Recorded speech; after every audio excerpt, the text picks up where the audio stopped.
अस्सलाम वालेकुम वीवर्स। आज हम बात करेंगे लीकोडर्मा डिजीज़ पर और उसके इलाज पर। वीवर्स, अगर आप हमारे चैनल में नए आए हैं या अभी तक आपने हमारे चैनल को सब्सक्राइब नहीं किया तो बराए मेहरबानी आप हमारे चैनल को सब्सक्राइब कीजिए और बेल आइकन को दबा दें ताकि हर नई वीडियो आपको आसानी से मिल सके। तो मैं आपका होम्योपैथिक डॉक्टर अब्दुल वाहिद आपको अपने यूट्यूब चैनल में बहुत बहुत खुश आमदीद कहता हूँ। तो चलिए शुरू करते हैं। वीवर्स, बर्स एक जल्दी बीमारी है जिसे आम तौर पर फुलबहरी भी कहते हैं।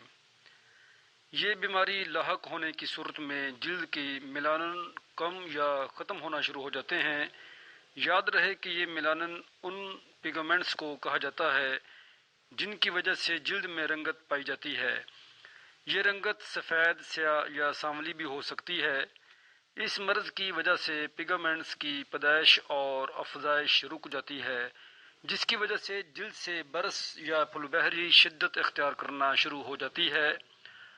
अमूमी तौर पर इस मर्ज़ की इब्तदा एक छोटे से सफ़ेद धब्बे से होती है, लेकिन बाद में ये धब्बे आहिस्ता आहिस्ता जिस्म के किसी ख़ास हिस्से या सारे जिस्म पर फैलना शुरू हो जाते हैं।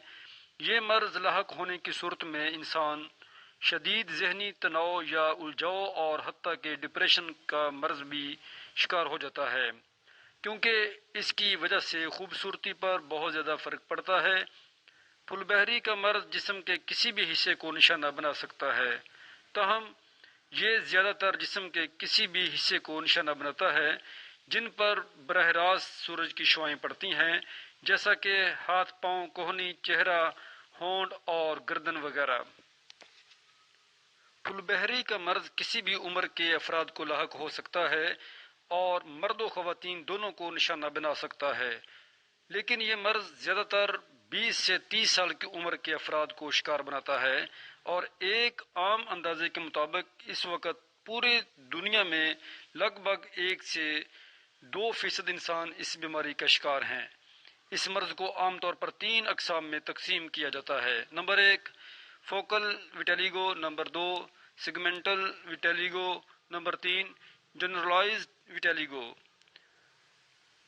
फोकल विटेलिगो यानी कि बर्स इस मर्ज़ की ये जो किस्म लाहक होने की सूरत में जिस्म के किसी मखसूस हिस्से में धब्बे ज़ाहिर होना शुरू हो जाते हैं। फोकल विटेलिगो की वजह से जिल्द पर 5 सेंटीमीटर तक सफ़ेद धब्बे ज़ाहिर हो सकते हैं। ये ज़रूरी नहीं होता कि इन धब्बों का रंग मुकम्मल तौर पर सफ़ेद हो, इनका रंग सफ़ेदी माइल भी हो सकता है। बरस की किस्म लाहक होने की सूरत में ये कोशिश की जाती है कि जिल्द को इस किस्म के असली रंग में दोबारा वापस लाया जा सके। Number 2 segmental vitiligo. बरस की ये किस्म लोगों को सबसे कम निशाना बनाती है और आम तौर पर जिस्म के निचले हिस्से पर इसकी वजह से सफ़ेद निशाना ज़ाहिर होते हैं। ये बीमारी लाहक होने की सूरत में निशानात बहुत तेज़ी से फैलना शुरू हो जाते हैं। Number 3 generalised vitiligo. Generalised vitiligo को नॉन सेगमेंटल विटेलिगो भी कहते हैं और ये फुलबहरी की सबसे आम किस्म है। बर्स की ये किस्म लाहक होने की सूरत में पूरे जिस्म पर सफ़ेद धब्बे ज़ाहिर होना शुरू हो जाते हैं। आम तौर पर इस किस्म की वजह से गर्दन, चेहरे, मुंह और अज़ाए मखसूसा पर सफ़ेद धब्बे ज़ाहिर होना शुरू हो जाते हैं। वीवर्स, इस मर्ज़ की वजूहात कुछ यूँ है कि इस बीमारी की वजूहात के बारे में हतमी तौर पर कुछ नहीं कहा जा सकता कि ये क्यों लाहक होती है। यह मरूसी बीमारियों की फ़हरिस्त में इसलिए शामिल नहीं है क्योंकि इस बीमारी में मुब्तला होने वाले मरीज़ों की फ़ैमिली में पहले किसी को और ख़ास तौर पर वालिदैन को ये बीमारी लाहक नहीं होती। तो हम अगर वालिदैन या फैमिली में से किसी और को ये बीमारी लाहक हो तो ये मुमकिन है कि बर्स के ख़तरात बढ़ जाएं। कुछ माहिरीन के मुताबिक इस बीमारी की सबसे बड़ी वजह इम्यून सिस्टम की खराबी है, जिसकी वजह से जिस्म अपने ही मुफीद खुलियात को तबाह करना शुरू कर देता है। ताहम एक्जिमा, जिल्द के जलने, मैदे के अल्सर और जिल्द की खारिश, चंबल की वजह से भी इस बीमारी के ख़तरात में इजाफा हो सकता है। वीवर्स, बर्स की अलामत पर भी बात करते हैं। जिस्म के किसी हिस्से पर सफ़ेद धब्बे ज़ाहिर होना शुरू हो जाते हैं और ख़ास तौर पर ہاتھوں، چہرے اور اعضائے مخصوصہ پر سفید دھبوں کا آغاز ہونا شروع ہو جاتا ہے۔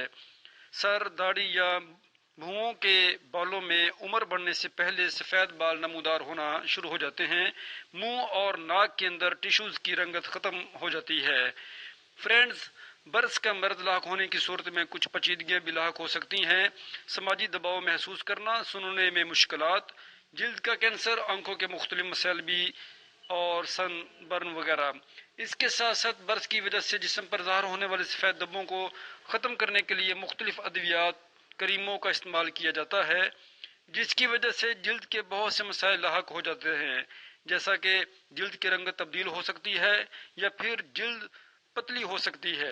فرینڈز، برس کے نفسیاتی اثرات پر بات کرتے ہیں۔ اس بیماری کے جسمانی اثرات سے زیادہ لوگ نفسیاتی اثرات محسوس کرتے ہیں، کیونکہ جلد پر سفید دھبے نمودار ہونے کی وجہ سے لوگ خود کو دوسروں سے کم تر سمجھنا شروع ہو جاتے ہیں، جس کی وجہ سے رشتوں میں بھی فرق دیکھنے میں آتا ہے۔ کچھ تحقیقات کے مطابق اس بیماری کے شکار افراد میں 50% تک لوگ باہمی رشتہ داروں سے ملنے سے کتراتے ہیں۔ کچھ لوگوں کو یہ بیماری اس حد تک متاثر کرتی ہے کہ وہ شدید تنہائی کا شکار ہو جاتے ہیں اور دن بھر گھر میں کسی کمرے میں خود کو بند کر لیتے ہیں اور اسی بیماری کے بارے میں ہی سوچتے رہتے ہیں۔ فرینڈز، برس کے بارے میں لوگوں میں بہت سی غلط فہمیاں پائی جاتی ہیں۔ کچھ لوگوں کا خیال ہے کہ مچھلی کھانے کے بعد دودھ پینے سے جسم پر سفید دھبے ظاہر ہونا شروع ہو جاتے ہیں، جبکہ کچھ لوگوں کا خیال ہے کہ کھٹی چیزیں جیسا کہ لیموں اور مالٹے کھانے سے بھی یہ بیماری لاحق ہو جاتی ہے۔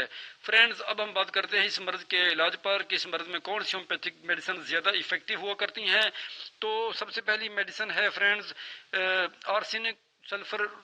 آرسینک سلفریٹم فلیوم 30 اور ہائیڈروکوٹائل مدر ٹنکچر۔ ان دونوں میڈیسن کو استعمال کرنا چاہیے۔ ان دونوں میڈیسنز کے 10 قطرے دن میں 3 بار تھوڑے سے پانی میں ڈال کر استعمال کریں۔ فرینڈز، ان میڈیسن کا مسلسل استعمال اس مرض کو جڑ سے ختم کر دے گا۔